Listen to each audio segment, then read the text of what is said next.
वारस हक्कातून नोकरी मिळवण्यासाठी साखळी उपोषण. शेगाव नगरपालिकेसमोर सुरू केले उपोषण. सफाई कर्मचाऱ्यांनी दिला पालिकेला काम बंदचा इशारा. शेगाव नगरपालिकेसमोर सफाई कर्मचाऱ्यांच्या वारसदारांनी आजपासून साखळी उपोषणाला सुरुवात केली आहे. न्यायालयाच्या निर्देशानुसार वारस हक्काने 24 जणांना तात्काळ पालिकेने नोकऱ्या द्याव्यात अशी प्रमुख मागणी या उपोषणकर्त्यांची आहे. सफाई कामगारांच्या वारसांना शेगाव नगर परिषदेतील 24 सफाई कर्मचाऱ्यांची नियुक्ती न्यायालयीन आदेशानुसार करण्यात आली होती.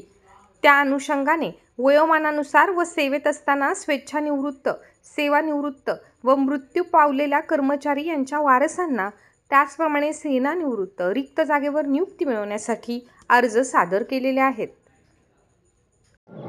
शेगाव नगर परिषद के सामने जो साखड़ी उपोषण हो रहा है, अखिल भारतीय सफाई मजदूर कांग्रेस 72-62 इसके नीचे ये उपोषण हो रहा है। और जो हमारी डिमांड है, ये 93 पूर्वी रोजंदारी कर्मचारी है, इनको जो वारस हक लागू हो गया शासन नियम से, परिपत्रक निकल चुका, सारी बातें हो चुकी शासन की तरफ से, लेकिन फिर भी जयश्री मैडम हमारे शेगाव के सीओ ये ऑर्डर देने में हमको ना हाँ चालू है। और बीच में अभी 4 दिन पहले शेगाव में 4 ऑर्डर 5 ऑर्डर हो चुकी है, और बाकी की 19 जो ऑर्डर है जल्द से जल्द कभी मैडम देते नहीं है। तो हम पूरे के पूरे कर्मचारी लोग, जो बाकी के कर्मचारी है वो भी, और हमारे सारे सफाई कर्मचारी भाई लोग, ये सब सड़क पे उतरने को भी तैयार है।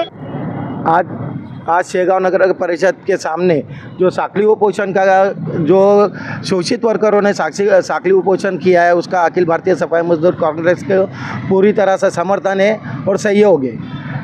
ये उपोषण इस वजह से है कि हमारे जो 24 कामगारों की जो भर्ती है, जिनकी पिछले कई वर्षों से जो रुकी हुई थी, पिछले 1.5 साल से डीएमई की तरफ से मार्गदर्शन करने के बावजूद भी, सचिवालय की तरफ से मार्गदर्शन करने के बावजूद भी, जो सीओ मैडम है काटकर मैडम, ये इन वर्करों के किसी भी तरीके से किसी भी काम करने के मूड में नहीं है और इनको हमेशा आलमटली करते रहते हैं। वो अधिकारी वर्ग यांनी लक्षात घ्यावा, जर लवकरात लवकर या लोकांची ऑर्डर नाही केली तर याच नगर परिषदच्या गेट समोर एकही अधिकाऱ्याला नगर परिषदमध्ये जाण्याची परवानगी मिळणार नाही।